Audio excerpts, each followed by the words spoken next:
Tardes a todos. Vamos a dar comienzo a esta capacitación a la cual hemos llamado Veo, ¿qué ves? Ideas para repensar en la enseñanza de la geometría. Para ello hemos convocado al doctor José Vilela.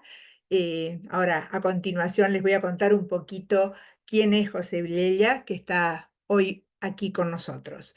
Antes de dar inicio, quiero decirles, porque sé que siempre nos consultan si el material va a ser enviado. Sí, quédense tranquilos. eh, José muy generosamente nos permite compartir este material, así que luego va a ser enviado por mail y van a tener la grabación de esta charla para poder compartir con otros docentes, porque creemos que es de una gran riqueza. También aprovecho para hacer algunos anuncios, ya que, bueno, primero a todos los socios y a los representantes legales y propietarios los invito a estar presentes en la asamblea extraordinaria que se va a llevar a cabo el 9 de octubre. Esto lo han recibido por mail. Es muy importante la participación activa de todos.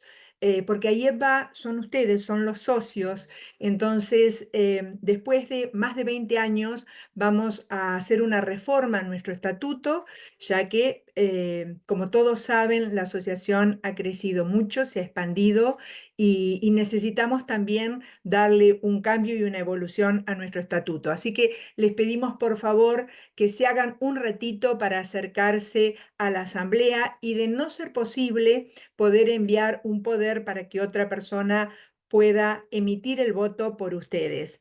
Así que es sumamente importante que participemos de estas cosas que a veces las dejamos para la comisión directiva, pero no se olviden que AIEPA son ustedes, son los socios. Eso por un lado. Por otro lado, contarles que el 14 de octubre vamos a tener una capacitación con Laura Pitluck sobre los irrenunciables de la educación maternal. Así que vayan agendando, va a ser a las 18 horas también. Y el 22 de octubre tendremos una capacitación dirigida para docentes, directivos y propietarios de colegios bilingües. Vamos a estar hablando sobre los desafíos de los colegios bilingües. Va a estar a cargo de María José Montenegro. Y por último también invitarlos para el 18 de octubre, que aquellos que estuvieron presentes en el Congreso de Mar del Plata saben que estamos organizando una jornada, la jornada de Cuyo, de la que van a participar directores de establecimientos educativos privados de San Luis, San Juan y Mendoza. Se va a realizar en la ciudad de Mendoza el día 18 de octubre y están todos invitados. Por la mañana participarán los directivos y por la tarde representantes legales y propietarios. Más allá de que sea para estas tres provincias, estamos todos invitados a participar.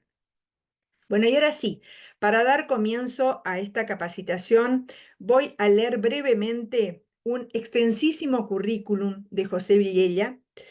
Él es doctor en didáctica de la matemática, licenciado en educación con orientación en educación diferenciada, profesor en disciplinas industriales con orientación en matemática y matemática aplicada, profesor para la enseñanza primaria. Ha ocupado los máximos cargos de gestión de unidad académica de Universidad Nacional, como decano, secretario académico, consejero superior, al igual que en la enseñanza secundaria como en rector y en la enseñanza primaria como director. Tiene experiencia docente en todos los niveles de enseñanza: primario, secundario, terciario no universitario, universitario de grado y de posgrado, así como en asesorías y formación docente perdón, continua en programas ministeriales y de organismos privados. Actualmente es docente e investigador de la Escuela de Humanidades de la Universidad Nacional de San Martín, desde la que dirige tesis de grado y posgrado sobre su especialidad. Es docente de posgrado de varias universidades argentinas, codirige el Diploma en Estudios Avanzados de Matemática para el nivel primario y secundario del CEDE, LICH, EU, UNSAM, CONICET. Dirige la especialización en enseñanza de la matemática de la Universidad Nacional de Tierra del Fuego, Antártida e Islas del Atlántico Sur. Es miembro de la Red Iberoamericana de Investigación sobre el Conocimiento Especializado del Profesorado de Matemática, de la que fue coordinador país por Argentina y miembro de su consejo directivo. Codirige la revista Enclave Didáctica de Investigación y Experiencia de Aula. También dirige la colección Archivos de Didáctica de la editorial Miño y Dávila y UNSAM Edita, y es miembro de comités editoriales y académicos, como así también autor de muchísimos libros y coautor, que no se los voy a nombrar porque si no se nos va la hora. Así que después de esta presentación, eh, le doy la bienvenida a José. José, podés, eso, ya está activado tu audio. Bueno, creo que la gente te quiere escuchar a vos más que a mí. Así que en tus manos quedamos. Bueno, muchísimas gracias, gracias por la presentación y gracias por darse este rato para repensar juntos la enseñanza de uno de los contenidos de la matemática escolar que habitualmente queda como medio relegado en las planificaciones que los maestros solemos presentar. Voy a hablar en una primera persona compartida porque yo no he dejado de ser maestro desde que me recibí allá lejos hace tiempo, y es algo que en cierta medida me permite seguir trabajando dentro del ritmo de lo que sucede en las aulas, investigar en lo que pasa en las aulas, pero estando en el aula. Y un poco en la lectura del currículum uno se va escuchando en todo lo que fue haciendo y demás, pero tampoco nos asombra demasiado en un país como el nuestro, donde somos multitarget, es decir, tenemos más de un empleo en simultáneo. Entonces hubo épocas de mi vida profesional en las cuales a la mañana terminaba de dar clases en primaria junto con el comedor, al turno de la tarde, luego al profesorado a dar clases y luego a la universidad. Es decir, en el mismo día quizás había 3 actividades diferentes respecto de la situación. El objeto de trabajo de hoy es repensar juntos esto de la geometría escolar. Eh, Nosotros estamos acostumbrados a que la matemática en la escuela está como muy concentrada, muy centrada, muy fuertemente arraigada en lo que tiene que ver con las características de los números, de las actividades con los números, de las situaciones con los números, y vamos pasando con distintas ideas respecto de los años a medida que vamos atravesando algunas que otras cuestiones que tienen que ver con las modas, con las discusiones y demás. Uno podría pensar en los primeros grados de la escuela primaria, por qué es importante discutir hacia el interior de la formación profesional qué sucede con si la cuenta viene en vertical o en horizontal. Pero en el segundo ciclo de la escuela primaria, en los primeros años de la escuela secundaria, nuestra preocupación y ocupación es que no es lo mismo sumar en vertical que sumar en horizontal. Y este no es lo mismo, tiene que ver con algo que vamos pensando dentro de esa característica numérica.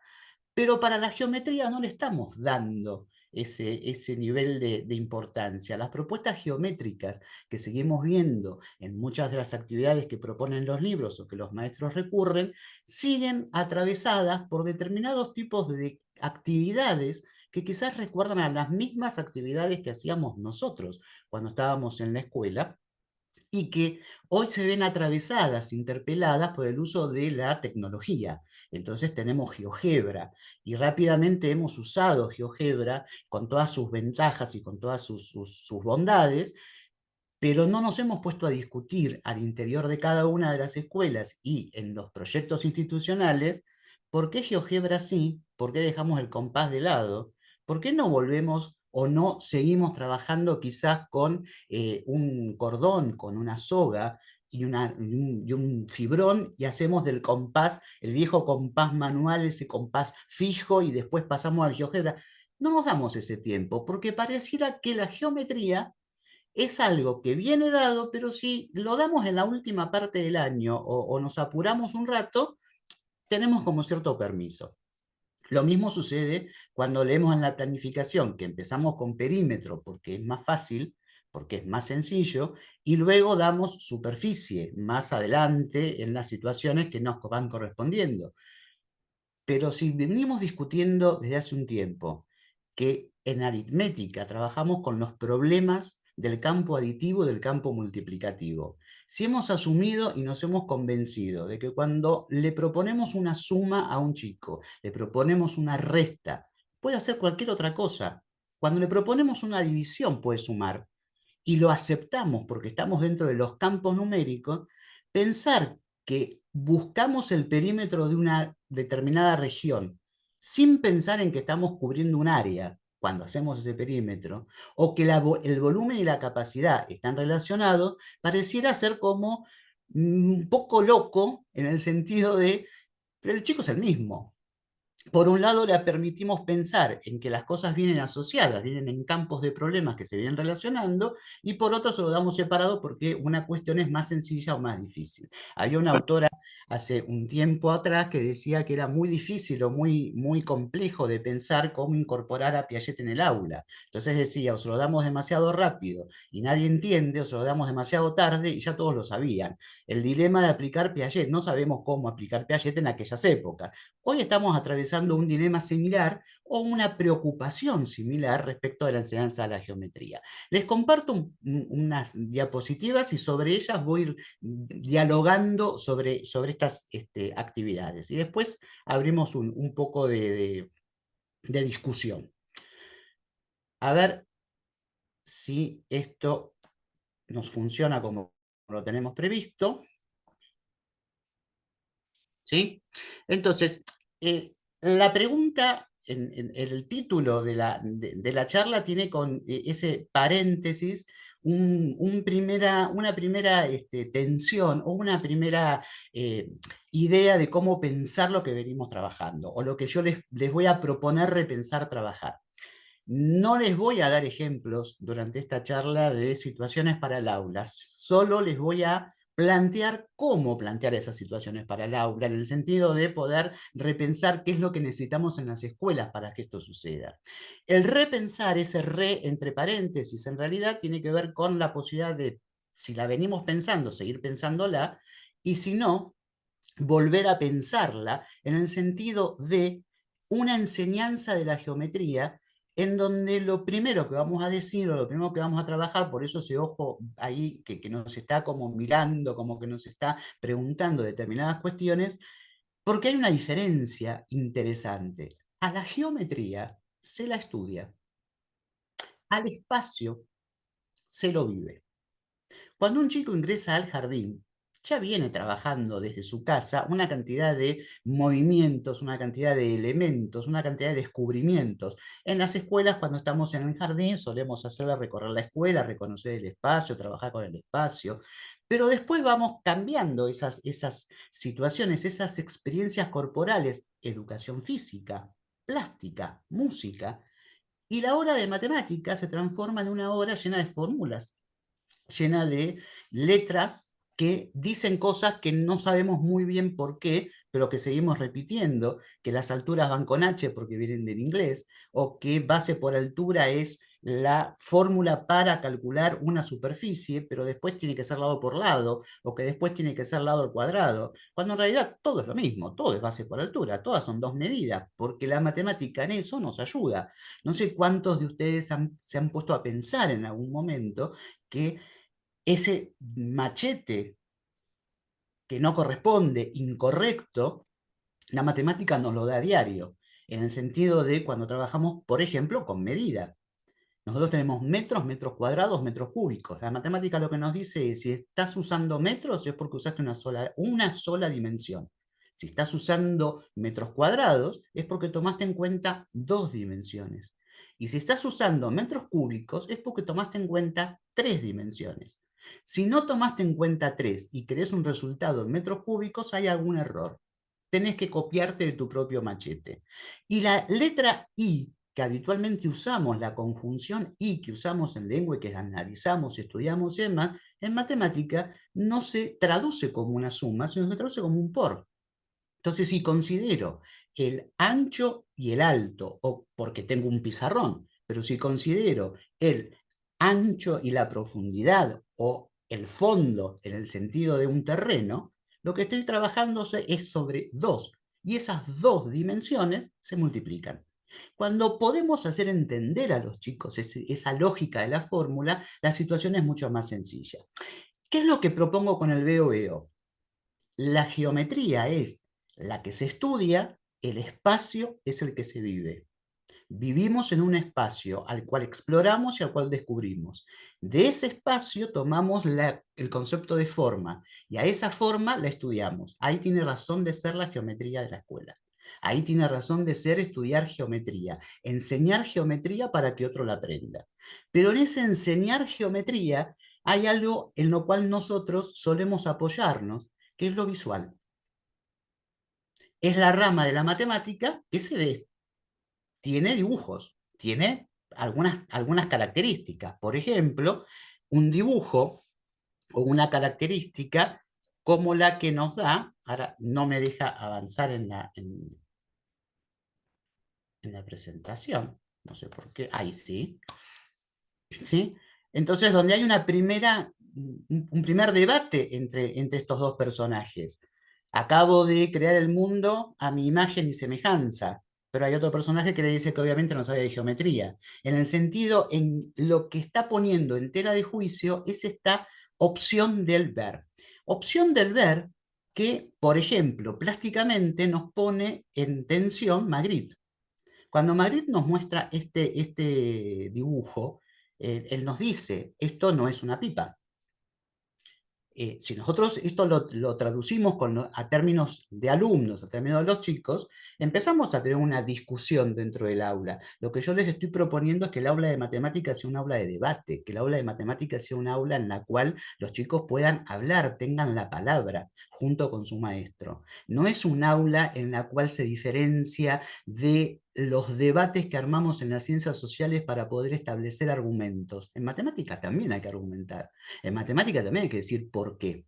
Argumentos que en un principio son muy basados en la experiencia y más adelante, cuando llegamos a la escuela secundaria, se dan argumentos basados en propiedades que, entrelazadas, conforman una demostración. Quizás alguno de ustedes se ha acordado que estudió en la escuela secundaria mostraba los teoremas. No se trata de hacer esos teoremas, sino de cumplir con las propiedades que esos teoremas tienen de poder llevarnos a la discusión. Magritte nos dice, esto no es una pipa, y esto produce un debate, si yo lo que estoy viendo es una pipa. ¿Qué es lo que quiere decir Magritte cuando dice que esto no es una pipa? Lo que está extensionando ese texto que acompaña la imagen. Lo que está es hablando de la realidad, la representación y el lenguaje. Es la representación de una pipa, aunque está bien hecha de forma tal que lo que yo puedo es observar hasta una cierta profundidad. Faltaría simplemente tirarle el tabaco correspondiente y seguir adelante, de la perfección con la que está hecha. Matemáticamente, geométricamente, nos separa y nos pone en evidencia en un verbo que usamos en la clase de geometría para el cual no nos detenemos profesionalmente a pensar demasiado. Nosotros solemos dibujar en los pizarrones figuras de 4 lados a las cuales decimos esto es un cuadrado. Esto es un triángulo, una figura de 3 lados. Esto es tal cuestión. Ese verbo ser en geometría es, por un lado, un anticipo de lo que estoy representando y por otro un gran obstáculo. Porque le estamos diciendo a los chicos, lo que estás viendo tiene entidad cuando en realidad es simplemente la representación de algo que no lo tiene. Lo vuelvo a decir, lo vuelvo a traducir. Los triángulos no existen. Las que existen son las ménsulas con las cuales yo puedo colocar en la pared, después le pongo un estante y puedo colgar las cuestiones.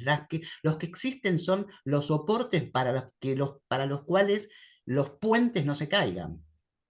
Pero eso no es un triángulo. Eso es un objeto que tiene un nombre en particular. Nosotros no vamos por la vida pateando esferas, pateamos pelotas. No hacemos una picada con cubos. Lo hacemos con pedacitos de queso que tienen o comparten una misma propiedad. Cuando llevamos esta distinción al aula, es muy interesante en el argumento del aula empezar a producir situaciones en las cuales resulta que el vidrio de la ventana, la puerta del aula, la pared que me separa del aula de al lado, el pizarrón, mi carpeta, la computadora, todos tienen algo que es común. Se usan para distintas cosas, pero todos tienen la misma forma. Cuando nos damos cuenta de esa forma, lo que hicimos fue abstraer de la realidad una propiedad. Esa propiedad es la que estudia la geometría. Con lo cual, decir que la geometría nos rodea o que estamos llenos de geometría es una falacia. Estamos mintiendo. Ahí estamos vendiendo productos que no están en buenas condiciones. La geometría es abstracta. Si se quiere, la más abstracta de las ramas de la matemática. Entonces, lo que estamos seguros es que la representación de una pipa. Y Magritte termina esta presentación de esta obra diciendo: mi propósito al pintar es hacer visible el pensamiento. Nosotros podríamos parafrasear a Magritte y decir: nuestro propósito al enseñar geometría es hacer visible el pensamiento. ¿Qué tenés en la cabeza? Contame cuál es la forma que te imaginaste en la cabeza. ¿Sí? En función de eso, nosotros tenemos que establecer una cierta cualidad profesional. Cuando un matemático, cuando un profe de matemática se coloca frente a una figura, no ve lo mismo que ven los chicos. Y además la geometría escolar tiene esa cualidad de hablar con con determinadas propiedades o con determinadas palabras, igual que lo hace la matemática. Eh, Aceptamos todos que llegamos hasta el 10 y que es importante en el sistema de numeración llegar al número 10. Discutiremos o se puede discutir si es 10, decena, dos dieces, los unos, los cienes, veamos. Pero es importante que lleguemos al 10. Luego del 10, ¿cómo llegamos a la construcción del 10? A partir de ir agregando de a 1. Por lo cual es válido pensar que el número que le sigue al 10 es el 10 y el 1. Que el número que le sigue al 10 y 1 es el 10 y 2. Que el número que le sigue es el 10 y 3. Porque después del 15, nosotros decimos 10 y 6, 10 y 7, 10 y 8. Pero hay una franja, hay un segmento, para ponerlo en términos matemáticos, entre el 11 y el 15, donde le ponemos palabras que son diferentes y donde los chicos tienen que aceptar que esas palabras representan una idea, connotan una idea de la cual ellos no se pueden hacer cargo. Hablamos de triángulos, triángulos, pero después pasamos a los cuadriláteros, 4 lados. ¿Por qué no podemos hablar de triláteros si estamos hablando de lados? O de cuadriángulos si estamos hablando de ángulos.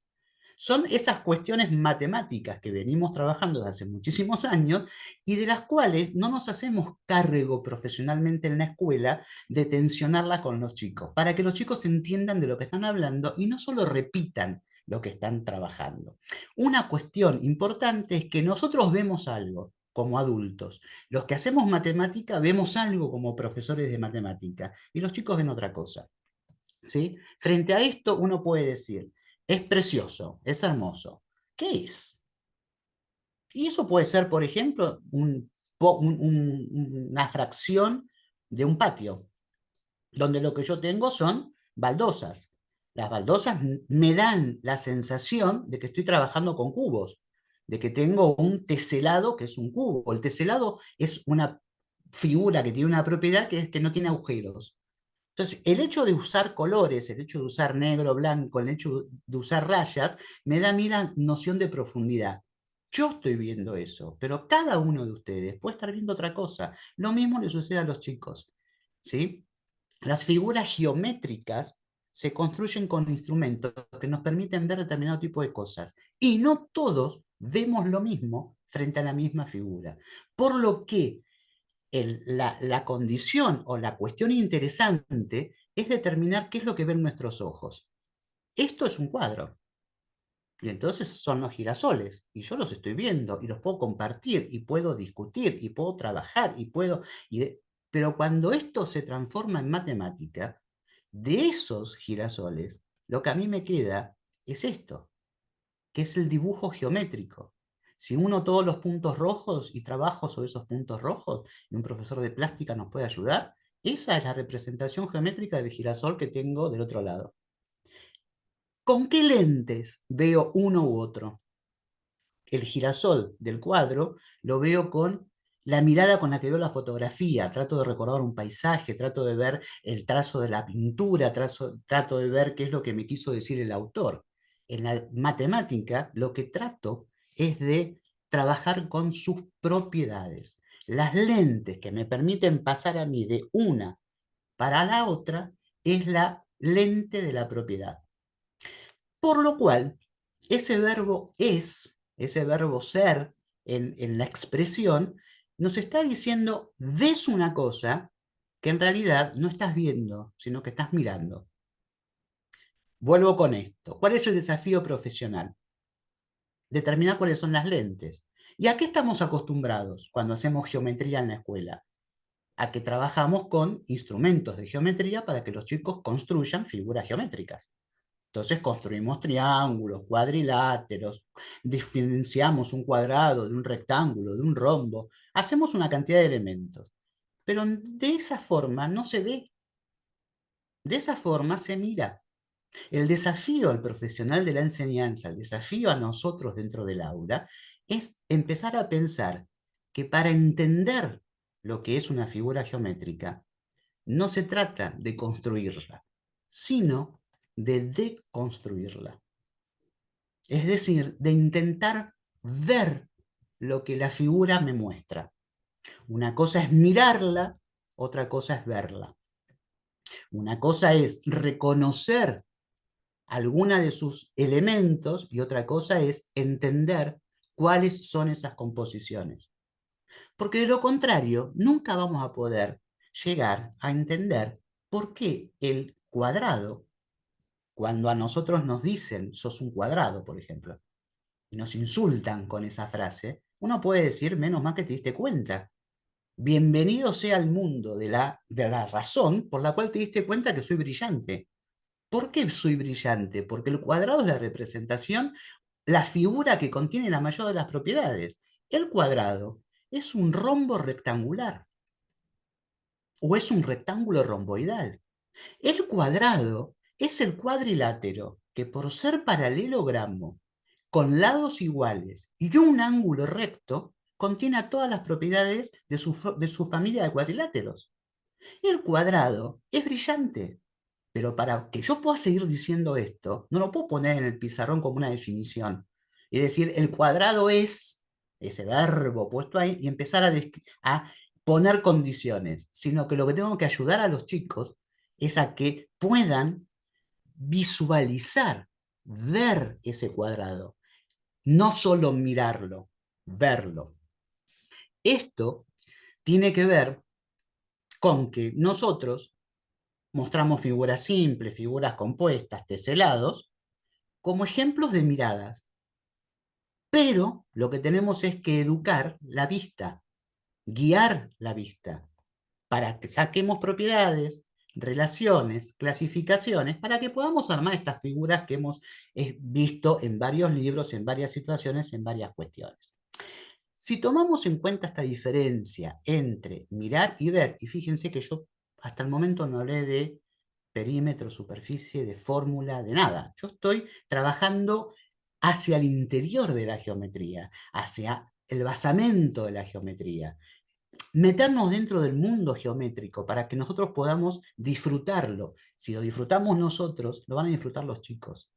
Y no va a ser la hora de geometría la discusión si la hoja es cuadriculada, es rayada, es blanca, si es con lápiz, si se borra, si no se borra, si es con dinamismo o sin dinamismo. Mirar es reconocer una figura, dijimos recién, una forma por un vistazo, un acto puramente sensorial. Mirar es poder ver esta obra y decir, sí, hay un moño, hay un pañuelo y demás. Pero cuando educamos la mirada, empieza la discusión. ¿Quién es? ¿La joven o la señora mayor? ¿Quién es la que está en la foto? Para poder educar ese ojo, mientras yo estoy hablando, ustedes fíjense en la imagen. Quizás alguna de ustedes ha descubierto a la señora mayor, Quizás alguno de ustedes ha descubierto a la joven, quizás alguno descubrió una y no descubrió a la otra.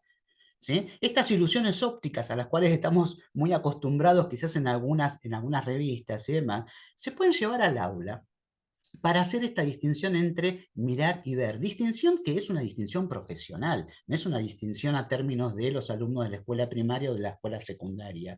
Es una distinción que nos permite a nosotros establecer, por ejemplo, decir, bueno, una casa de modas ha elegido a la modelo de la foto para poder representar la cara de esa empresa. ¿Por qué habrán elegido 5 cualidades de por qué habrán elegido a esa persona?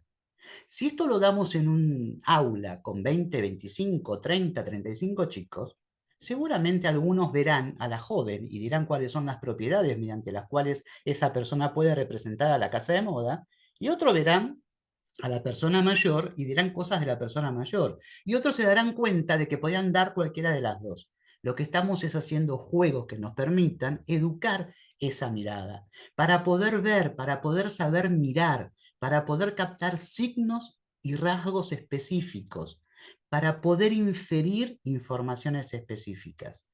Es decir, para poder jugar con lo que enseñamos en la hora de prácticas del lenguaje, las connotaciones, cuando vamos más allá de la mera palabra, cuando jugamos con los distintos atributos que puede tener una mesa cuando hablamos en prácticas del lenguaje. Entonces es el ratón que se subió arriba de una mesa o es el gato que se subió arriba de una mesa. Y nos pasamos horas de clase discutiendo con los chicos acerca de ese gato, esa mesa, esa cuestión, porque presuponemos lo que una mesa es.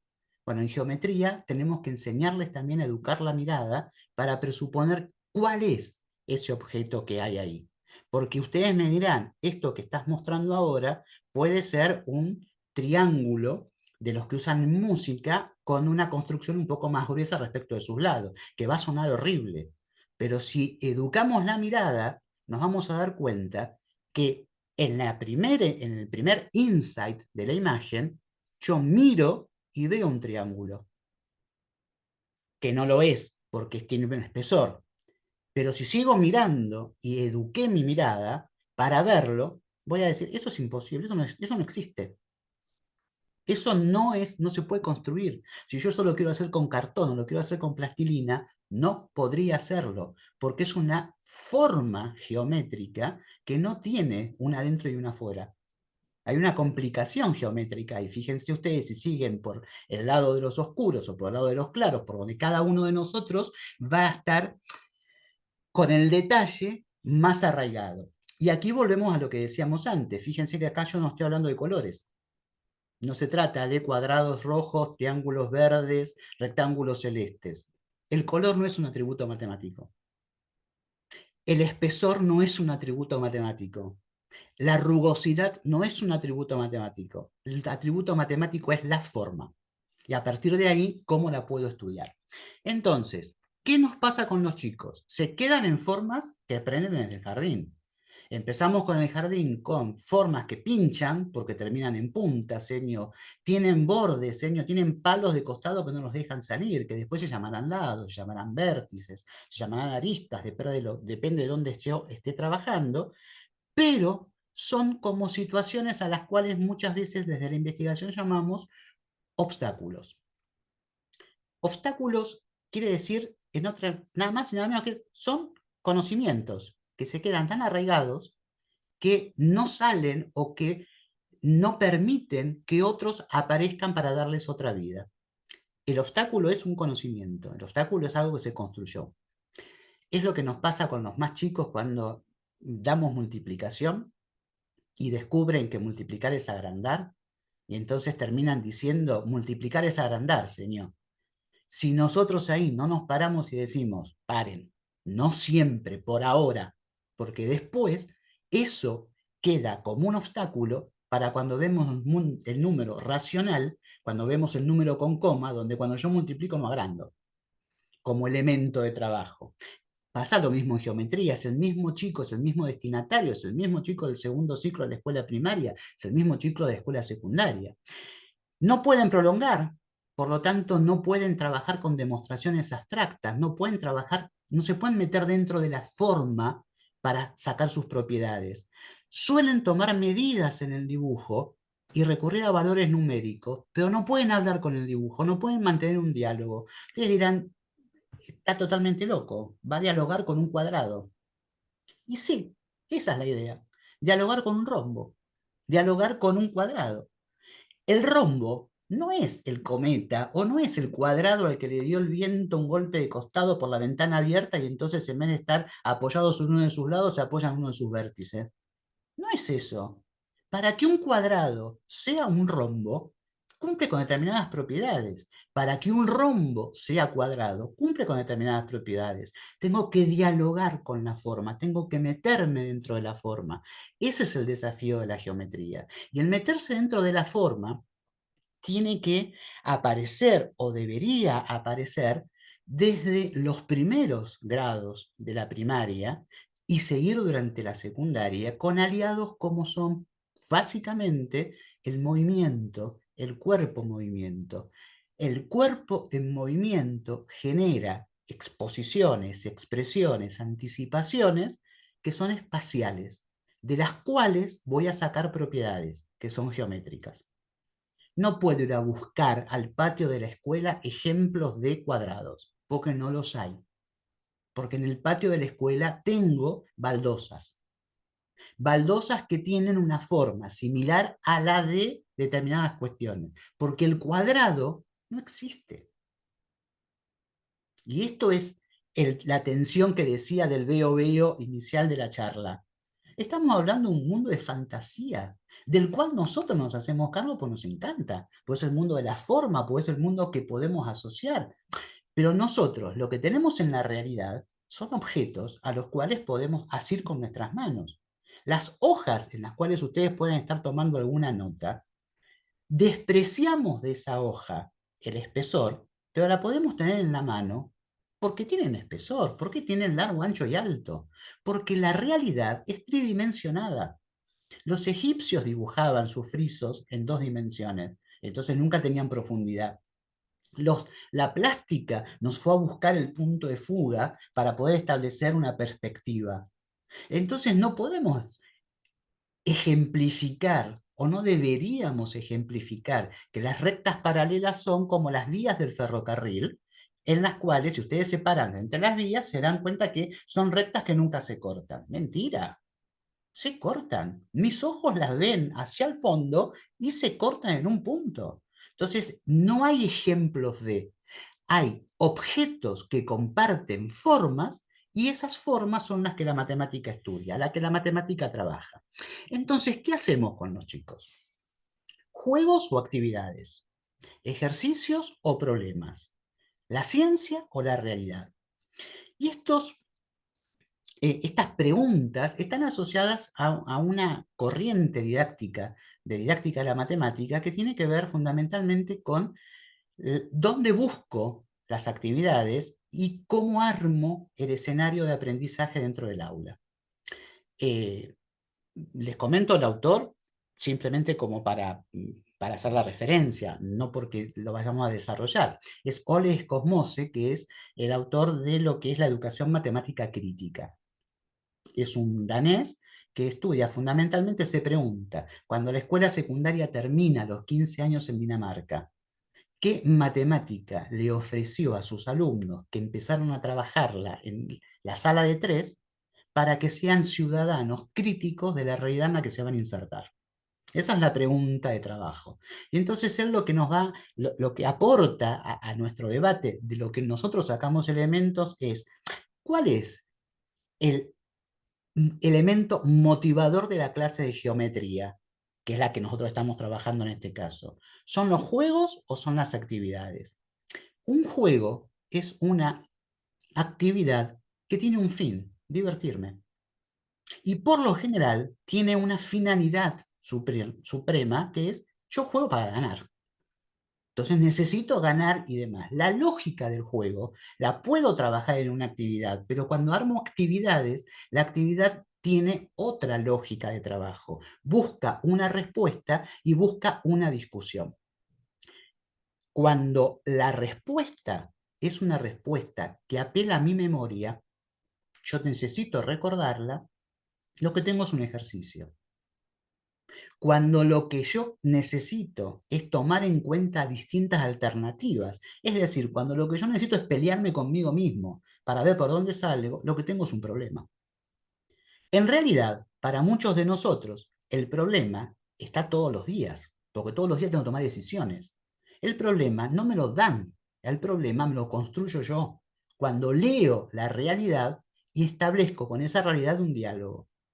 ¿Sí? Cuando la hija de una conocida le pedía dinero sistemáticamente, ella le decía, no tengo plata, no hay plata, una frase que hoy está muy de moda, no hay plata.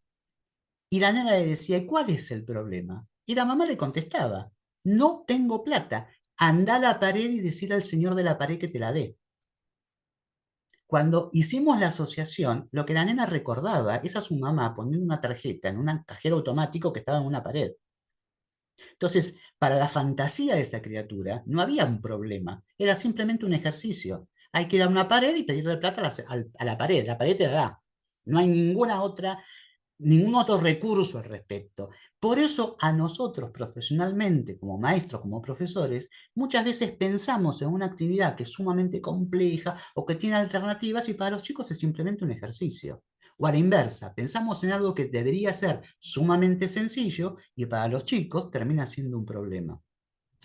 Gráfica o dibuja un cuadrado, dibuja un rectángulo y le damos para que lo dibuje reglas, escuadras, transportadores, materiales y demás, y no importa la hoja, importa la hoja. Si la hoja es cuadriculada, no es más que pasar por los cuadritos y ya está. Si la hoja es blanca, tengo una situación, tengo que decidir dónde coloco los instrumentos de geometría. ¿Quién me da el texto? ¿Quién me da la idea? ¿La matemática, la geometría o la realidad? La realidad suele ser muy compleja para poder trabajarla, pero suele ser motivo de asombro. Entonces, lo que este autor nos va a decir es, básicamente lo que nos va a referenciar es, mira que vos podés estar haciendo siempre lo mismo, ejercicios geométricos, calcular la superficie de, o ejercicios pseudo reales. Tengo un terreno al cual quiero ponerle un alambre para que no se me vayan los caballos, reponiendo lo que fuere. En realidad, el terreno va a tener una cierta forma, va a tener unas ciertas medidas y voy a tener que aplicar la fórmula del perímetro que me enseñaron antes. Es decir, es una semi-realidad. La realidad suele ser mucho más compleja. Cuando yo voy a medir un terreno, y si no, pidámosle a un agrimensor que nos venga a dar una charla dentro del aula, cómo trabajan o cómo hacen para medir cuando el terreno empieza a estar ondulado y nada por el estilo. Nuestros terrenos nunca están ondulados. Los terrenos de los libros de texto y en las escuelas nunca tienen baches, las calles siempre están totalmente sanas y demás. Entonces, lo que vamos a trabajar, o la idea que vamos a trabajar es, busco en la ciencia, busco en la geometría, busco en la semi-realidad, esa que me va a dar una respuesta porque atañe a algo que los chicos saben, o busco en la realidad. ¿Y qué les voy a proponer? ¿Ejercicios o problemas? Y lo que este autor nos va a decir depende de la intención que tengas. Eso sí, trata de variarlo.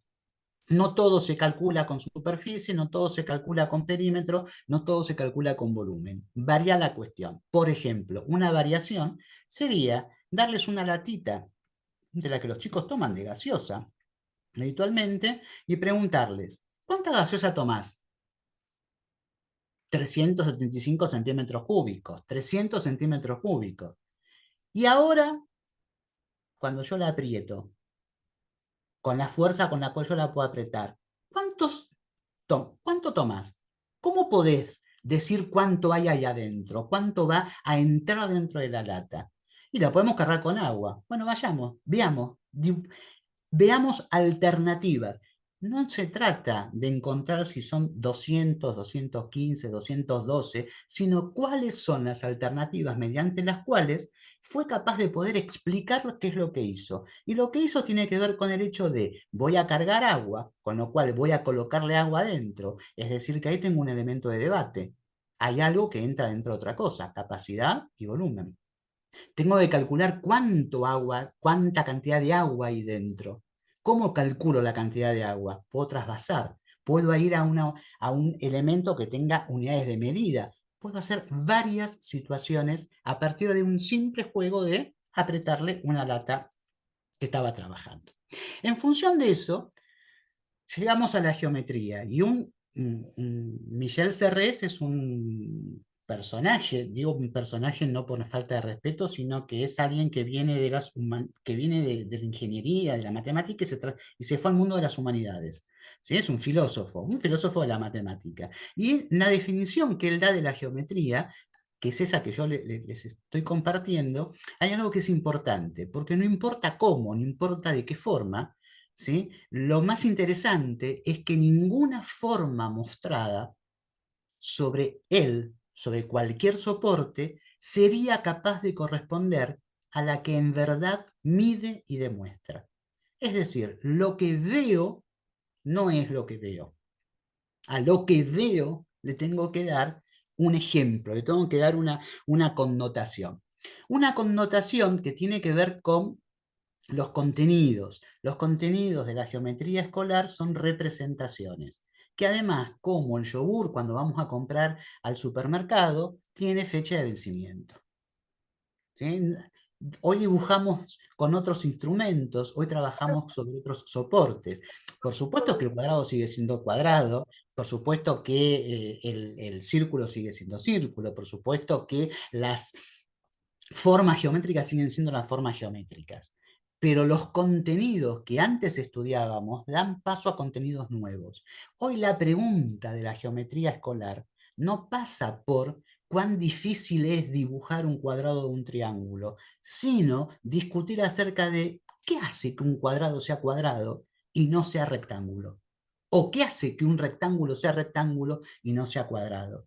¿Qué hace que un círculo sea círculo y no sea otra cosa? ¿Por qué los cuerpos ruedan? Ya no ruedan porque las caras tienen determinadas características, porque un lápiz o una virome con la cual nosotros estamos trabajando rueda y sus caras son planas.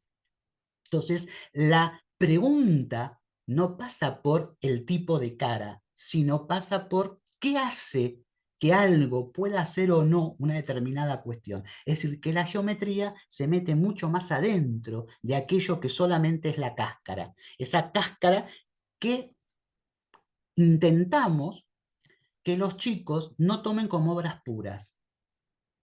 ¿A qué llamamos obra pura? La obra pura es aquella que no se puede tocar. La obra pura es la que está en el museo. La obra pura es la que está, es la torta que hacemos para un cumpleaños y que pretendemos que quede como está y que nadie toque nada hasta tanto la cortemos y a partir de ahí sí ya se puede desmigar, ya se puede hacer un montón de cuestiones. Pero lo más rico de una torta de cumpleaños es poner el dedo y comerse la crema. Es decir, hacer ese movimiento y llevarse el dedo a la boca. Los chicos, frente a la geometría, suelen tener en la escuela una situación que es el que la consideran obras puras. Obra pura, no la puedo tocar. Es decir, no tienen objeto, yo repito el nombre porque no sé de qué se trata, y no tienen razones de ser. Porque si a mí no me, yo en un mundo, no vivo en un mundo con objetos geométricos, tampoco tengo por qué pensarlo. Esta visión de la geometría escolar es una visión monumentalista. Los chicos se sientan a ver de qué se trata. Es la visión del monumento, es la visión de la obra de arte. La propuesta de la geometría escolar que intentamos hacer circular en las aulas es métanse dentro de las formas. Es decir, que los chicos descubran ese mundo del cual se están haciendo cargo, para lo cual hay que educarles la mirada. Hay que hacerlos ver lo que ellos no son capaces de ver por sí mismos. Esa capacidad, digamos, tiene que ver fundamentalmente con que nosotros tenemos que hacer que los chicos se hagan cargo de lo que tienen que resolver, que hablen porque analizaron, razonaron, se comunican, que prueben, que diseñen y que vuelvan a comunicar la resolución para que tengan una cuestión de razonabilidad. les debe haber pasado en las aulas, deben haber escuchado en las aulas que les da cuántos centímetros cuadrados tiene eh, tal cosa. O, por ejemplo, ¿qué cosas de tu casa pesan 2 gramos? Y muchas veces los chicos dicen cualquier cosa, porque para ellos 2 gramos no es una medida asequible. Me refiero a, no es algo común trabajar con los 2 gramos. Trabajamos con 100 gramos, trabajamos con el kilo, pero no trabajamos con los 2 gramos. ¿Es necesario trabajar con los 2 gramos? Será una cuestión a discutir profesionalmente. Pero ¿cuántos de nosotros, de los que estamos hoy aquí juntos, nos hemos puesto a pensar, por ejemplo, que cuando nos vamos a tomar un té, ponemos dentro de la taza un saquito que tiene 2 gramos de té? ¿Cuántos de nosotros reparamos en esa etiqueta de los productos que tenemos alrededor? ¿Cuántos de nosotros hemos reparado de que poco más, poco menos por aproximación, en nuestra palma de la mano llevamos un decímetro cuadrado con nosotros permanentemente? Son elementos que la escuela trabaja en abstracción, pero que no baja al contenido de la realidad. Realidad que nos permite a nosotros proponer en el aula operaciones que son diferentes. Y en el orden en el que damos esas operaciones, en matemática, empezamos a jugar con determinadas características. Nosotros evocamos en el aula. ¿Cuándo evocamos? Cuando le preguntamos a los chicos qué es lo que hicieron. En las aulas de la escuela primaria se suele preguntar qué pasó en el fin de semana. En las aulas del secundario se suele escuchar qué hicieron en el fin de semana o cuando los chicos se empiezan a evocar qué es lo que hicieron para pasar las horas para que no se avance en el contenido correspondiente. Es decir, evocar es traer a el presente aquello que hicimos en algún otro momento. Geométricamente, evocar es lo que hacemos cuando perdimos la llave y nos paramos en casa y decimos, bueno, ¿dónde estuve yo antes de que estoy buscando la llave? Y voy hacia atrás. Evocar es lo que los chicos hacen cuando se meten dentro del bajo mesada, cuando se meten dentro de la caja o cuando empiezan a sacar cosas de la cartera y vuelven a colocarlas dentro para después empezar a pensar en esas mismas acciones y trabajar. ¿Cuántos de nosotros solemos evocar cuando trabajamos con los números? Por ejemplo, 22 más 8 y hablamos 22 y con nuestros dedos nos ponemos el dedo en la cara y vamos haciendo este movimiento. Este movimiento no es otra cosa que el evocar, es seguir cargando. Para evocar en geometría, el cuerpo debe haberse movido, debe haber tenido movimiento en el espacio. Podemos definir, es lo que hacemos siempre. Buscamos propiedades y ponemos definiciones. Podemos aplicar, es lo que hacen todos los libros. Calcular la superficie, calcular el perímetro, calcular tal cuestión. Es lo que describimos, sin enseñar a describir. Describimos por algunos elementos y no por las propiedades. No interpretamos en el aula de geometría. No solemos discutir acerca de lo que vemos y mucho menos, perdón, problematizamos. Es decir, hacemos preguntas que hagan que la respuesta no sea automática. Estas 6 son las cualidades que como docentes tenemos que desarrollar en la hora de geometría. Por supuesto que hay contenidos de la geometría que solo hay que definirlos y hay que darlos. Sí, ya está.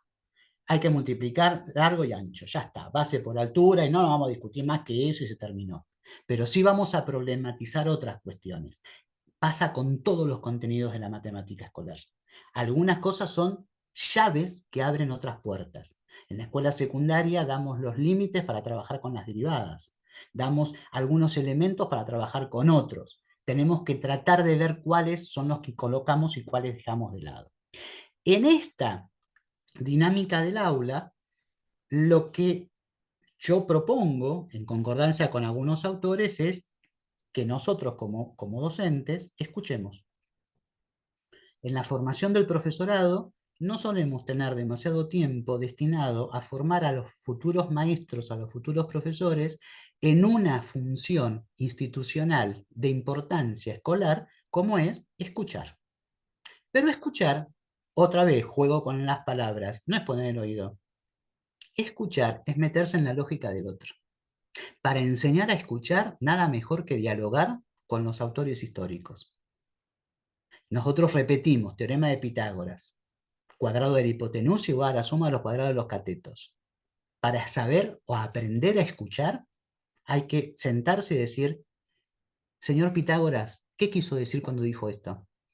¿Qué hizo usted para determinar esto? Para darnos cuenta que en realidad lo que nosotros en la escuela circulamos como el teorema de Pitágoras, una verdad asociada a un autor, para Pitágoras fue la resolución de un problema práctico que tenía que ver de distribuir terrenos cuando el Nilo crecía y dejaba tierra fértil. Nada más que eso. Él no hizo un teorema para que nosotros pongamos ejemplos y demás. Tales de Mileto. ¿Alguna vez nos preguntamos, escuchamos cuándo, por qué hay un Tales, un griego en Mileto, que es Sicilia? ¿Qué pasaba en la época en la que vivió Tales con el territorio que hoy conocemos como Sicilia y como Grecia? ¿Por qué Tales estaba de un lado y no estaba del otro? Y básicamente porque era un recaudador de impuestos, que se quedaba con más de lo que tenía que devolverle al fisco. O, por ejemplo, preguntarnos cuestiones históricas que tienen que ver con situaciones acerca de cuál es la atribución de Tales. ¿Se acuerdan del teorema de Tales o de Lelutier? Si son afectos a Lelutier y demás, dos rectas cortadas por paralelas son transversales las proporciones y demás.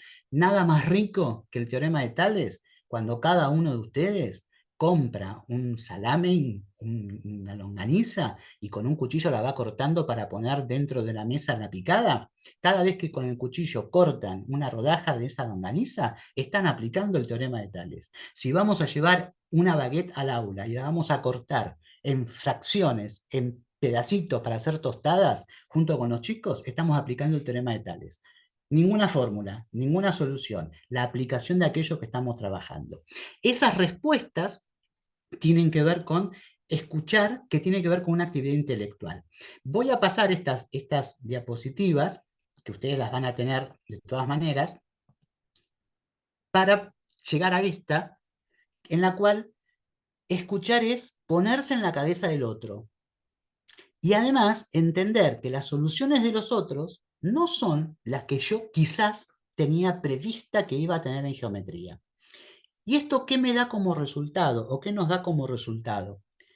El que para hacer geometría en el aula, yo tengo que saber escuchar el diálogo entre dos elementos básicos, que son el espacio afectivo y el espacio subjetivo, que determinan el espacio que yo voy a estudiar.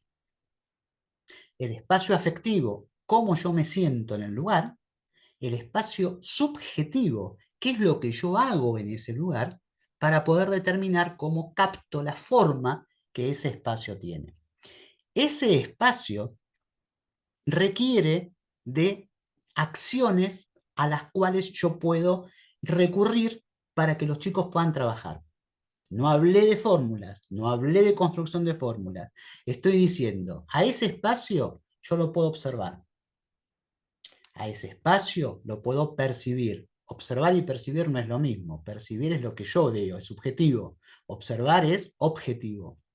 Lo puedo manipular. Un globo, ahí está en el espacio. Lo puedo estirar, lo puedo torcer, lo puedo dar vuelta. Un elástico. Puedo experimentar. Puedo reiterar eso que estoy haciendo. De hecho, los chicos más chiquitos reiteran eso.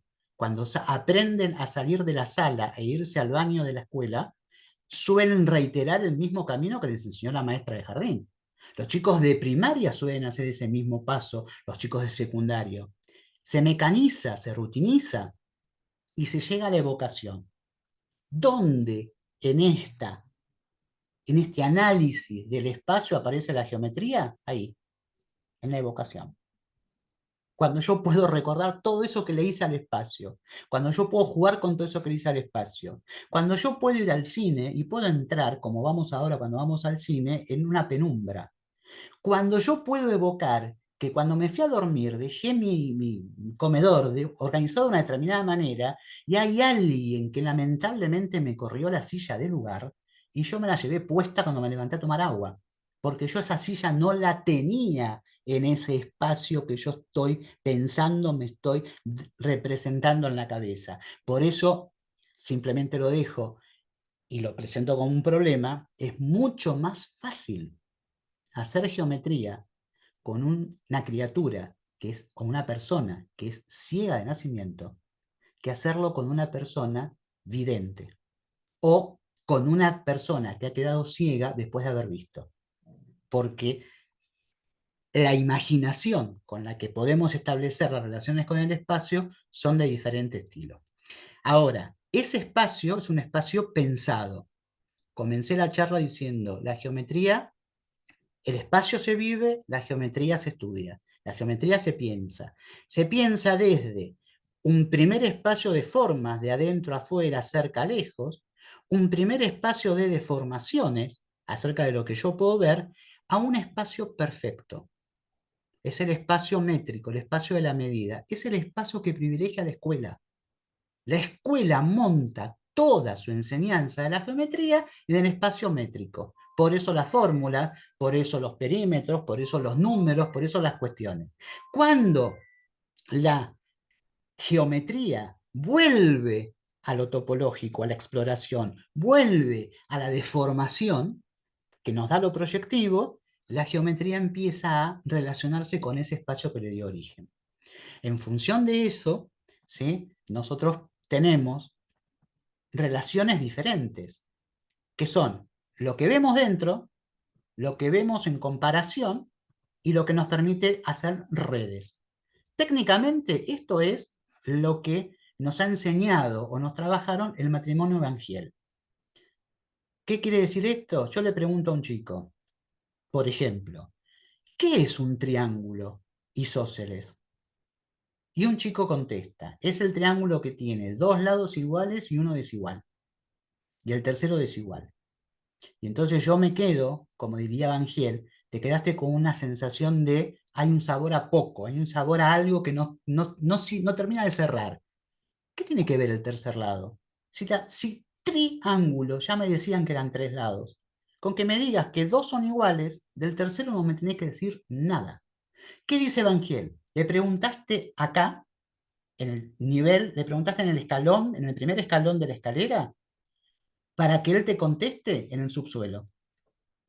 ¿Está mal? No, está bien. Lo que tenés que hacer es tratar de que suba esa escalera. Es decir, que se meta dentro de la figura, que analice la figura. Vuelvo a lo que decía al comienzo, educar la mirada.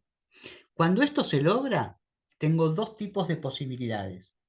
Modelizar el espacio tal cual lo veo, dibujo lo que veo, o lo modelizo geométricamente. Es decir, le capto la forma.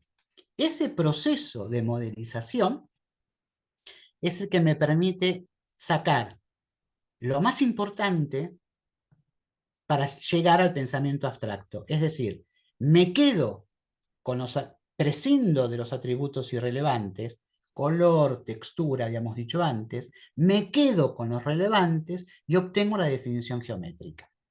El aula de geometría, en este aspecto, ustedes esto lo van a tener, termina siendo esta red de conceptos, que vista así y de entrada en una primera visión, es decir, esto es complicadísimo respecto a la situación. Fíjense que en esa red conceptual está la geometría escolar, pensada a partir del espacio. Si nosotros nos amigamos con la geometría, podemos trabajar toda la matemática de la escuela, porque las situaciones de contigo y de medida me dan los conjuntos, necesito conjuntos numéricos, que por supuesto en los primeros grados serán números naturales, que después serán los enteros, que después serán racionales, pero que eso me trabaja con funciones, con proporcionalidades, con modelos que me permiten explicar esa realidad. El juego que yo les propongo de veo, ¿qué ves? Tiene que ver con esto de amiguémonos con la geometría. No pongamos por sobre la geometría, que es todo esto, a la fórmula, al perímetro y demás. Fíjense lo que le pasa al personaje de este TikTok, ¿sí? muy particular. El objeto al cual nosotros estamos referenciando son estos encastres que podemos tener en el jardín o en una escuela, ¿sí? Pero fíjense qué interesante para trabajar con los chicos respecto de un problema. This is a square. Can you guess which spot that goes in? The square. That's right. It goes in the square hole. Yes. Okay. And how about this rectangle? That one Also the square. goes in there too. Yeah. Up next, we've got this thin rectangle. The thin Can you guess rectangle. where that goes? The thin rectangle. That's right. It goes in the square hole. And up next, a cylinder. The circle. I think that goes in The circle. the square hole. Now, we've also got this semicircle right here. You see a slot that would fit The the semicircle. semicircle? The semicircle. That's right. It's the square hole. Okay. Up next, the triangle. We know what hole that goes The in, triangle. right? Triangle. That's right. Square hole. And up next, we have the arch. The arch. Arch. You guessed it. Arch. It goes in the square hole. Es decir, le estamos pidiendo que responda a una estructura que para nosotros es la correcta, cuando en realidad la estructura que ella está suponiendo, que ella está trabajando, puede estar tensionada con que las formas, si bien responden a determinados tipos de encastres, tienen propiedades que las hacen posibles de poder entrar en cualquier otro. No necesariamente uno iba a ir en el lugar del otro. Estas exploraciones son interesantes de hacer dentro del aula porque este problema puede para los más chicos ser simplemente una situación de juego con el encastre. Para los demás puede ser con 2 o con 3 la búsqueda de alguna propiedad que me permita hacer que esto suceda. Para los de la secundaria tiene que ver con las propiedades, las demostraciones, las perpendiculares, los ángulos, las tangentes, los senos, los cosenos y todos los contenidos que solemos enseñar. Cierro con esta idea, ¿sí? Hay un autor, que es Tekmak, un cosmólogo, que dice: todos vivimos en un gigantesco objeto matemático más complicado que un dodecaedro, probablemente más complejo, con objetos con nombres como Calabi. ¿Sí? Es decir, si uno lee de primera intención esa definición de esa hipótesis, lo que uno dice es: ¿dónde vivimos? ¿En qué lugar vivimos? ¿En qué mundo vivimos? En un mundo oide, en un mundo deforme. ¿Alguna vez se pusieron a pensar que que en geometría nosotros solemos usar un adjetivo, una terminación, un sufijo con el cual decimos sos deforme? Un trapecio es algo con una propiedad, pero cuando no la cumple es un trapezoide. Un óvalo es algo con una propiedad, cuando no la cumple es un ovoide. Una hipérbola es algo con una propiedad, cuando no la cumple es un hiperboloide. Oide es el sufijo con el cual decimos sos deforme. Ese mundo es complejo, un mundo matemático complejo, un mundo complejo de formas y demás. Lo termino diciendo, incluso ustedes viven en un mundo absoluta y totalmente complejo, geométricamente hablando. Me callo, así si quieren hacemos algún debate, alguna pregunta, alguna cuestión. Bueno, Pero no, José, creo que vos nos has callado a todos. Dijiste que no nos ibas a dar casos particulares para trabajar en el aula, pero creo que nos has dado eh, eso y mucho más. Y como bien propusiste en el título, ¿no? De esta capacitación, nos has hecho repensar muy mucho, dirían los chicos. Em, Además te voy a confesar algo. Creo que has conquistado el corazón de algunas mujeres que están en esta capacitación porque por privado me ponen, amo a este señor, lo quiero en mi colegio. Bueno, y no te voy a seguir diciendo más bueno, elogios porque te vas a agrandar. bueno, ¿Abrimos a preguntas? adelante. A ver, ¿alguien quiere hacer alguna consulta? Pregunta, comentario, discusión, debate. A ver, a ver. ¿Algún profesor de primario, de secundario que tenga alguna problemática y le quiera consultar cómo lo vive en su aula? ¿Algún ejemplo?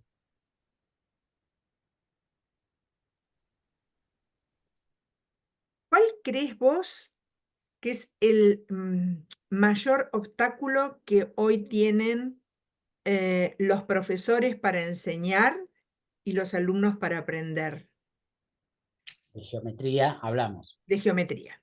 Bien, la primera cuestión es puede sonar muy duro respecto a los docentes, pero no es una ofensa, sino una asunción de una cuestión que nos atraviesa, que nos interpela, que es la falta de formación en geometría. Para enseñar geometría hay que estudiar geometría, y la formación del maestro, la formación del profesor da muy poco a este espacio. La formación del maestro y las discusiones que los que se forman para hacerlo tienen en los profesorados son mínimas respecto a la geometría, comparadas con las que tienen respecto de otras cuestiones. Y en el nivel del profesorado, nosotros en el profesorado del nivel secundario solemos formar profesores en geometría, que estudian geometría, una geometría que la escuela trabaja en el primer año del profesorado. En nosotros 3 años del profesorado ven otras geometrías que van hablando y dialogando, pero las que enseñan en la escuela las ven en el primer año. Cuando se termina la situación y uno va al aula y se encuentra con la realidad del aula, terminó la formación inicial, el aula se puebla de ejemplos que los autores solemos escribir en los libros. Y como decía un antiquísimo autor, Conrado Nalé Roxlo, los autores pueden no saber siquiera lo que escriben. Es decir, nosotros nos imaginamos, cuando escribimos un libro, la editorial nos dice, el hipotético destinatario del libro es tal persona, y nosotros nos imaginamos un aula.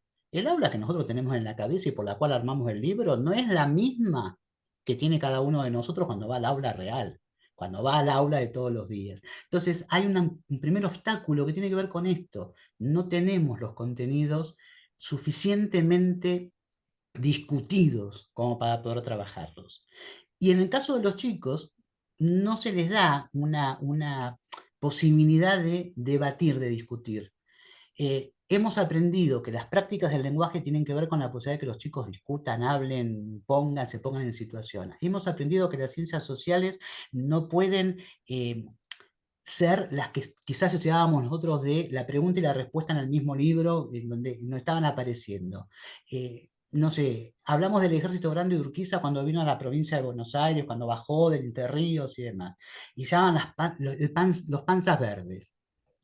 Los panzas verdes de Urquiza tenían que ver con, no que tomaban mucho mate, tenían que ver con que se arrastraban por el piso, que se arrastraban por el pasto.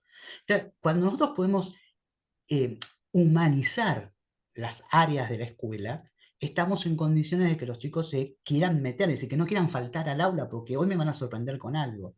La matemática, la geometría, todavía no se humanizó lo suficiente para que los chicos encuentren ese placer, esa pregunta, esa búsqueda de situaciones, que a cada uno de nosotros quizás nos puede ir buscando o nos puede ir trabajando y demás.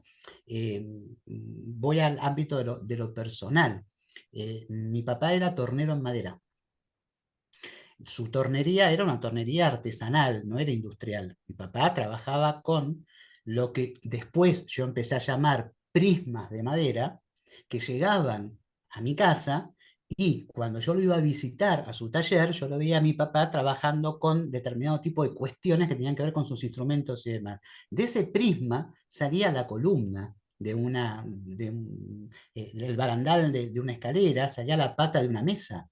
Ese mundo de las formas a mí siempre me atrajo desde el punto de vista de cómo se transforma una cosa en la otra. Y las discusiones con ese trabajo tenían que ver justamente con estas posibilidades.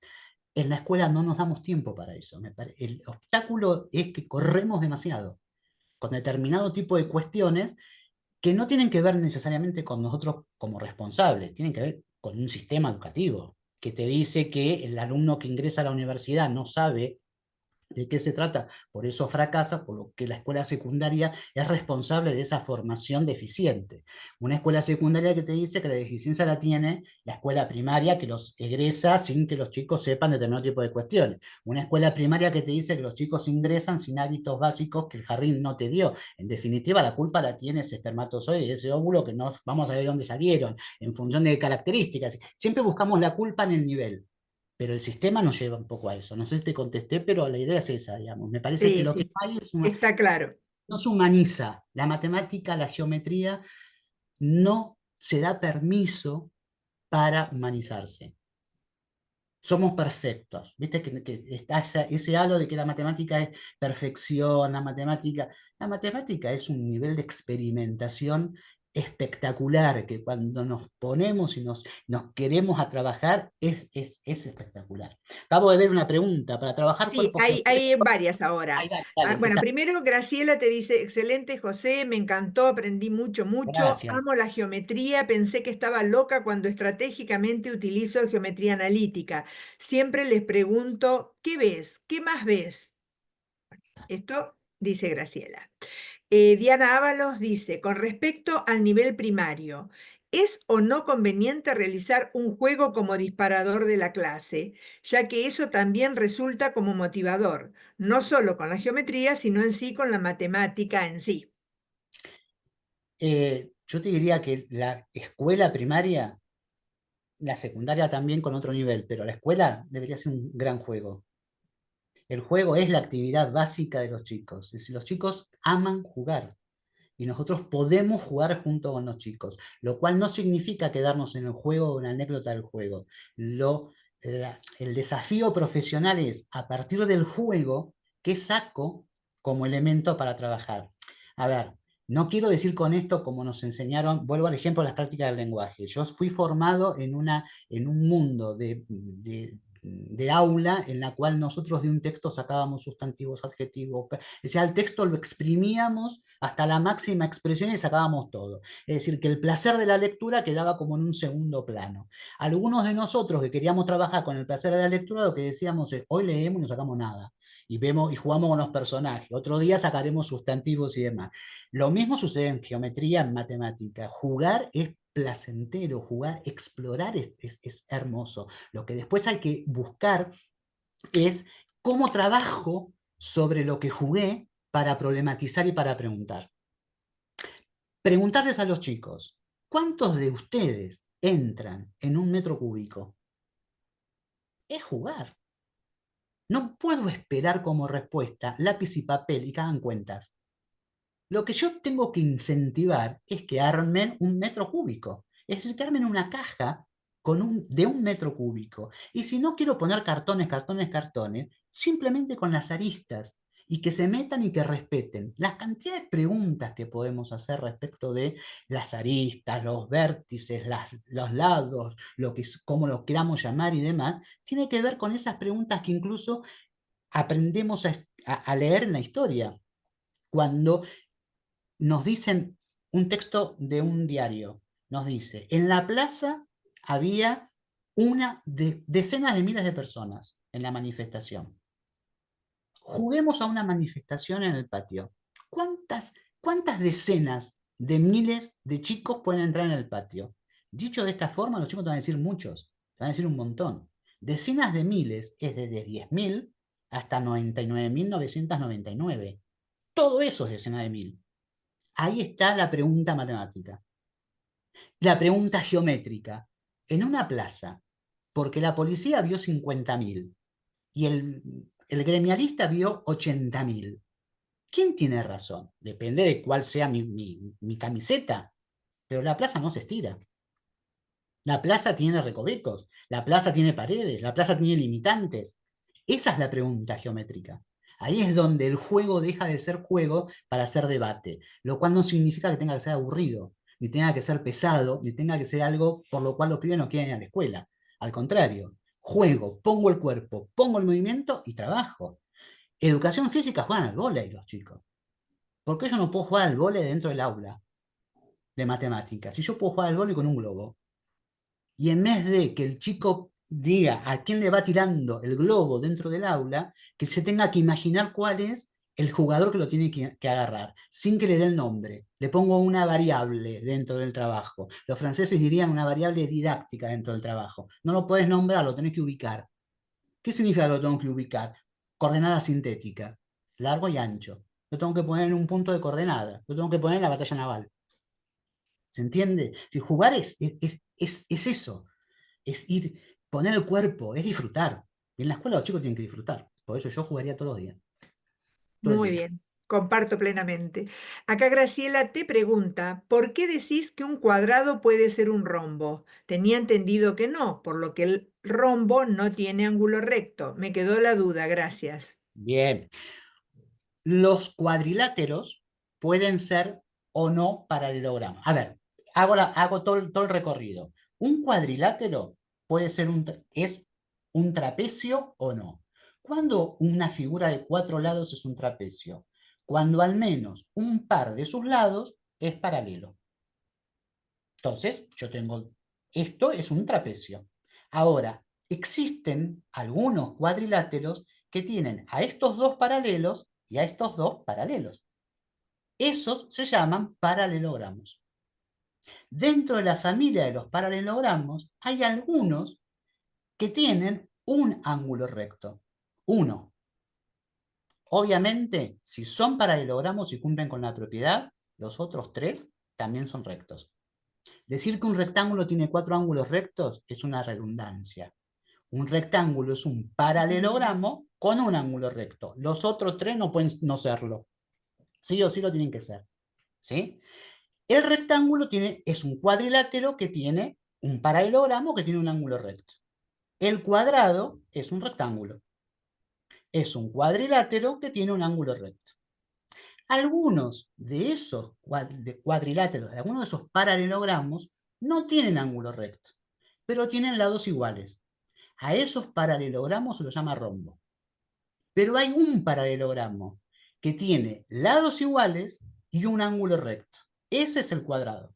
Por eso decimos que el cuadrado es un rombo rectangular o un rectángulo romboidal. El cuadrado es la unión de la pareja rectángulo-rombo. El cuadrado es padre rectángulo, madre rombo, madre rectángulo. El cuadrado las tiene todas. Es todo en una. Muy bien. Acá te dicen también, en las aulas del nivel primario hay pobreza en la formación docente para trabajar la geometría desde la exploración y el diálogo con los objetos. Y el nivel secundario no dista tanto de esta realidad. Y ligado con esto, Silvia dice, ¿por qué crees que la geometría llega a las planificaciones para el último mes del año y nunca se aborda en profundidad? Con un par de colegas escribimos en algún momento para un congreso, llevamos un artículo que decía la geometría cenicienta de la matemática. Es la que se la deja de lado, es la última, es allá lejos, digamos. Después cuando se la descubre, todo el mundo quiere estar con Cenicienta, pero mientras tanto queda como muy relegada, como muy trabajada. El problema es el desconocimiento de los contenidos geométricos. Si yo hiciese una encuesta con ustedes y no con esto busco no saber, sino busco lo que uno recuerda, la geometría la asocia con las figuras, con los dibujos y con las fórmulas. Y no hay más que eso en geometría. Entonces, habitualmente es tanto el trabajo que nos han inculcado y que nos han metido dentro del mundo de los números, que le damos mucha más importancia al juego con los números que al juego con las formas. Entonces, reducimos la fórmula simplemente a calcular la superficie, calcular el perímetro, comparar un triángulo con un cuadrado, con un rectángulo, y hasta ahí llegamos. No nos metemos a dialogar con ese contenido.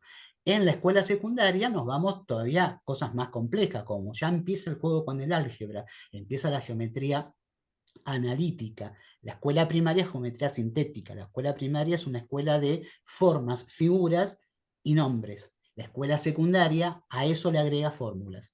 Y entonces le agrega cuestiones que tienen que ver con el álgebra, cuestiones que tienen que ver con una mezcla espectacular del mundo matemático, pero se queda en eso. Entonces termina lo que para la primaria es algo que no tiene ni principio ni fin, que puede ser una recta, para la secundaria empieza a ser y igual a 3x más 2.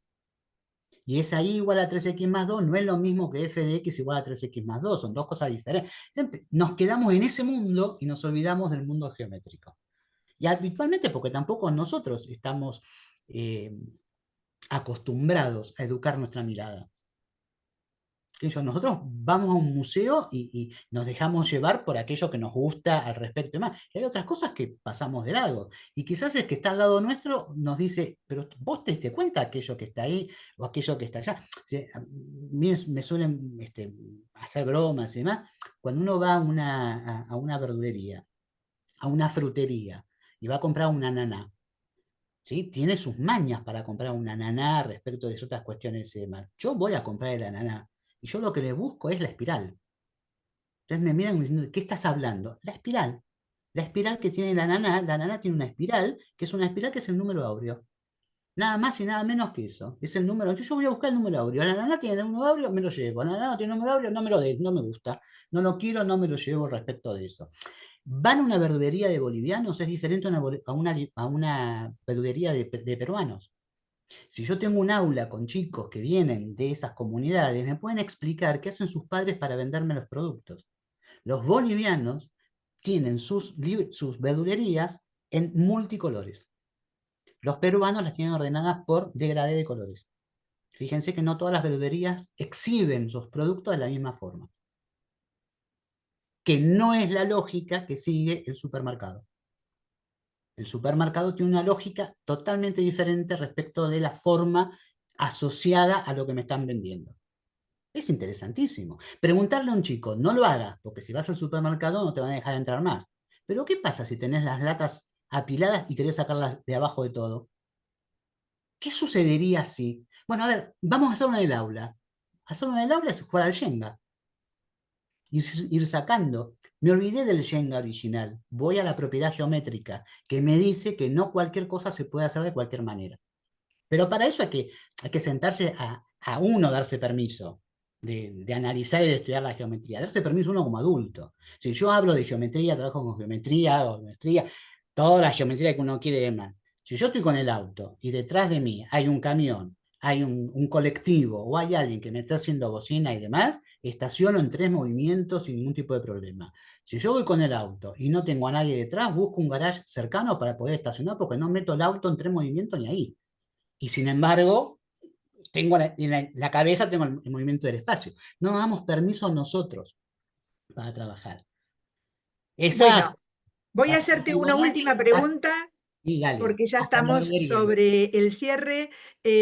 Acá Elizabeth, creo que es, sí, a ver, Elizabeth, que es profe en una escuela especial, Ahí está, te sí. dice, para trabajar cuerpos geométricos, ¿recomendás la construcción? No, no. La deconstrucción. La construcción es una consecuencia de aquello que yo quiero lograr que eso haga. A ver, construir el cuerpo geométrico es difícil. Cuando vamos a la librería, compramos cajas, las azules que tenemos en la escuela o que tenemos en el aula. Vamos a comprar la caja, nos la dan desarmada, la tenemos que armar, ¿sí? Nosotros la armamos como podemos, pero la armamos, la vamos jugando en mano. Lograr que el cuerpo geométrico quede armado a partir de una cartulina, a partir de un cartón, es dificilísimo, es complicadísimo. Ahora, desarmar una caja y ver cómo es, eso es mucho más geométrico en cuanto a la construcción que lo anterior. Ahora, la pregunta, por ejemplo, si yo abro la caja y la pinto y la pongo arriba de la hoja, ¿qué me queda? Oh, me queda una forma, me queda una huella. ¿Es la misma que me deja la pelota cuando me toca la pared? No. ¿Es la misma que me deja la bicicleta cuando paso por arriba del barro? Fíjense, la bicicleta tiene una rueda que es circular. Pasa por arriba del barro y me deja una línea como marca. Ahí está la pregunta geométrica. ¿Para qué quiero construir yo la rueda de la bicicleta? No me da nada. La rueda en tal caso la construiré cuando haga circunferencia y demás. Pero lo interesante es preguntar, ¿por qué eso me da una línea? ¿Por qué cuando pelo una naranja, por más hábil que yo sea y la naranja sea lo más esférica posible, cuando quiero medir cuánto mide la cáscara de la naranja, la pongo sobre una regla y la rompí? Porque la esfera no tiene representación plana. Me voy a las ciencias sociales. La geografía me habla del planisferio, que es mentiroso. El planisferio no es plano. No es la Tierra, es la Tierra representada, no es la Tierra en plano. Esas son las preguntas. Más que construir, es deconstruir. Ay, ay, ay. No nos estás haciendo pensar, nos estás haciendo recontrapensar. Es la Eh, idea, es la idea. Darse permiso, darse permiso. Si después, en definitiva, los chicos uno se dio permiso, hizo un montón de cosas, y en algún momento siente como que, uy, metí la pata, uy, no terminé. Y bueno, ahí está el libro, démosle la definición final y demás. Pero mientras tanto exploremos, porque si no nos quedamos muy sentados, muy quietos. Y lo más interesante Bueno, es... José, creo que ha sido una capacitación brillante. Un placer escucharte, es un placer. A los docentes, éramos más de 150 personas. Los invito a empezar y a llevar esto a las aulas, a romper con esas estructuras que tenemos tan arraigadas y nada, que esto sea un puntapié inicial, ¿no? Hay mucho por hacer, ya lo creo que hay mucho por hacer. A trabajar docentes a las aulas. Gracias a todos, gracias José, un placer. Acá están todos agradeciendo a través del chat. Y bueno, como les dije al principio, los esperamos a aquellos que puedan estar en la asamblea el miércoles 9 de octubre. Recordarles también de la capacitación 14 de octubre, Laura Pitluc, que va a estar trabajando sobre jardines maternales. Luego el 22 de octubre, colegios bilingües. También vamos a tener una de Comenius, que próximamente les vamos a pasar la fecha. Y la jornada de Cuyo, el 18 de octubre, están todos invitados. Allí nos veremos en Mendoza, quienes puedan participar. José, muchísimas gracias. No va a ser la última vez que nos veamos, porque Cuando creo que quieran, tenemos mucho para trabajar con vos. Gracias a todos, nos volvemos a encontrar muy prontito. que sigan muy bien. Hasta luego.